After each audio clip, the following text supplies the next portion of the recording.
Ukraine's second largest city of Kharkiv, with a population of around 1.4 million, has been at the center of Russia's military aggression this week. Now on Tuesday, the city came under heavy missile strikes. In the aftermath of the bombardments, Kharkiv's residents helped emergency service workers take dead bodies out of the damaged buildings.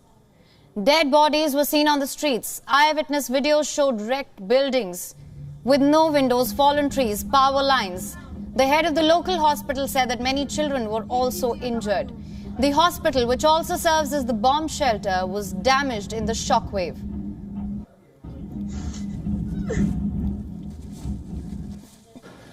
Вон попадание вот туда вот, завод. Взрывной волной вынесло все к чертовой матери. Вот все, что я могу сказать. Есть раненые, тяжело раненые. Из этих тяжело раненых есть двое детей, которых отвезли в больницу. Но персонал, местное население, общими усилиями мы все это сделали. Missiles struck the very heart of the city in the Freedom Square, just outside the regional administration offices of Kharkiv. Video footage showed a missile hitting the local government building and then exploding, causing a massive fireball.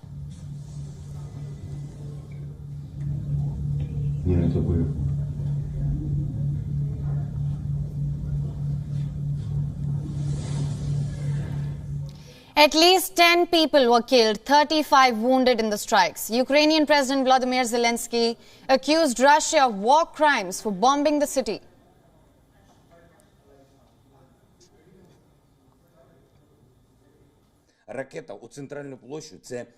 Shelling into the central square is blatant, unconcealed terror. No one will forgive. No one will forget. The strike against Kharkiv is a war crime. This is state terrorism on the part of Russia. After this, Russia is obviously a terrorist state, and it must be official. The regional head of Kharkiv said on Tuesday that the city's defense was holding despite Russia launching cruise missiles against the city. In the city of Zhytomyr, located in the northern Ukraine, 4 people were killed when residential buildings here were hit by Russian cruise missiles, which were reportedly aimed at a nearby airbase. And now for more on this, we are being joined by David Marples, who is a professor and a specialist in history and contemporary politics of Belarus and Ukraine. Thank you so much for joining us. Now, there have been numerous civilian infrastructure and residential areas that have been attacked by the Russian forces, even though Russia had claimed that their target was only military bases and infrastructure. What do you think of this? I think the war has begun to escalate, and I think it's begun to escalate because Russia has not achieved its targets as quickly as it intended to do.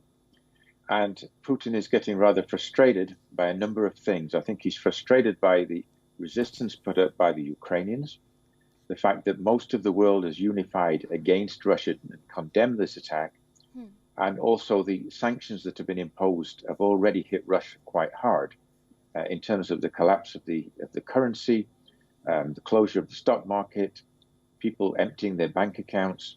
And this is after just a week of a war that I think Putin expected to win in 2 or 3 days. And therefore, he's stepping up and hit more civilian targets. And I think we can expect more missiles in the days ahead. All right. Now, you're right. Absolutely. The Ukrainian resistance has proven to be stronger and more resilient than what was expected. Now, how long do you think Ukraine will be able to hold off Russian forces? Allies are sending in more military aid. Do you think these will be able to help Ukrainian forces and the people that have now taken up arms?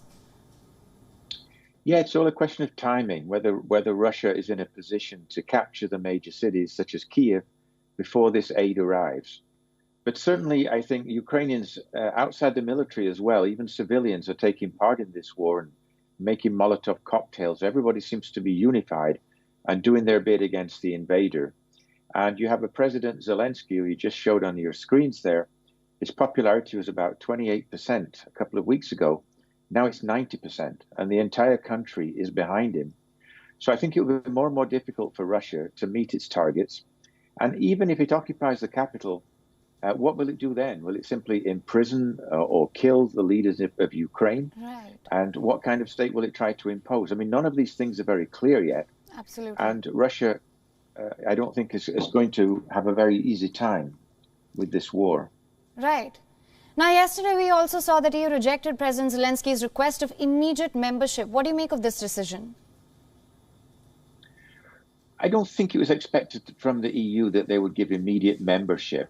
They've never done that. They offered Ukraine associate membership about 9 years ago.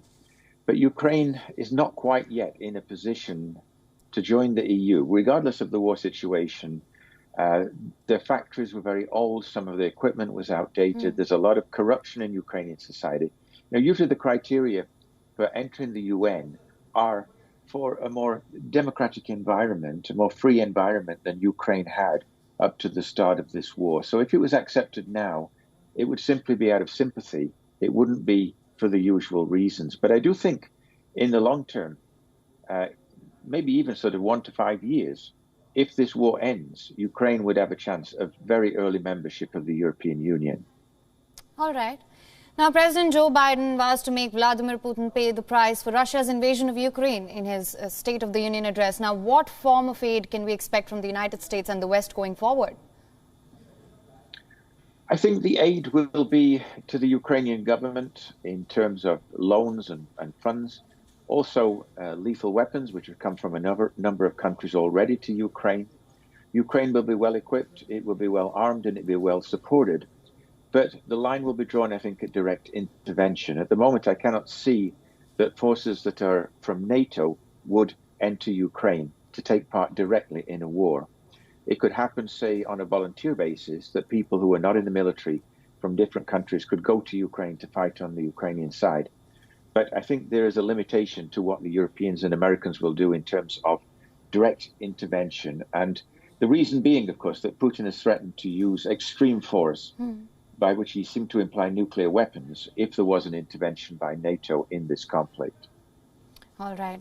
Professor David Marple, thank you so much for joining us with your assessment of this situation.